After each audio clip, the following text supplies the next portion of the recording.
بسم اللہ الرحمن الرحیم۔ السلام علیکم ورحمۃ اللہ وبرکاتہ۔ پیارے دوستو اور میرے عزیز ساتھیو، آج ہمارا موضوع ہے انگلیوں کے چاٹنے کا مسنون طریقہ۔ بہت خوبصورت موضوع ہے۔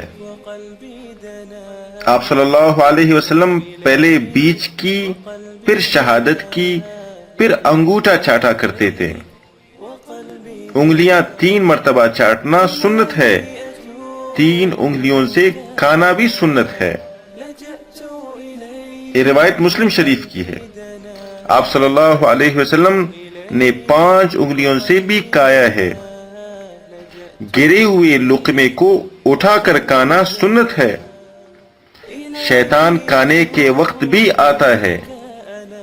آپ صلی اللہ علیہ وسلم نے فرمایا، جو شخص دسترخوان پر گرے ہوئے ٹکڑوں کو تلاش کر کے کھائے گا، اللہ تعالی اس کی مغفرت فرما دے گا۔ سبحان اللہ۔ آپ صلی اللہ علیہ وسلم نے فرمایا، جو کسی برتن میں کھائے پھر اس کو خوب صاف کرے تو برتن اس کو دعا دیتا ہے کہ اے اللہ، جس طرح اس نے مجھے شیطان سے آزاد کیا، اللہ تعالی آپ اسے جہنم سے آزاد کر دیجئے۔ یہ روایت مشکات شریف کی ہے۔ کھانے کے بعد ہاتھ پونچھنا سنت ہے۔ یہ روایت مسلم شریف کی ہے۔ اور بخاری شریف کی ایک روایت ہے کہ کھانے کے بعد ہاتھ کو بازوؤں اور پیروں پر ملنا سنت ہے۔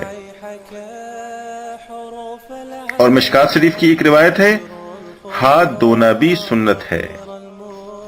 اللہ جل شانہ حضور پاک صلی اللہ علیہ وسلم کی سنتوں پر ہمیں صحیح عمل پیرا فرمائے کہ یہ ہماری دنیاوی زندگی میں عزت، برکت، خوشحالی کی باعث ہے اور آخرت میں اللہ جل شانہ کی رضامندی کے حصول کا ذریعہ ہے۔ وما علینا الا البلاغ۔ إلهي أتوب إليك أنا لجأت إليك وقلبي دنا، لجأت إليك وقلبي دنا، لجأت إليك وقلبي دنا۔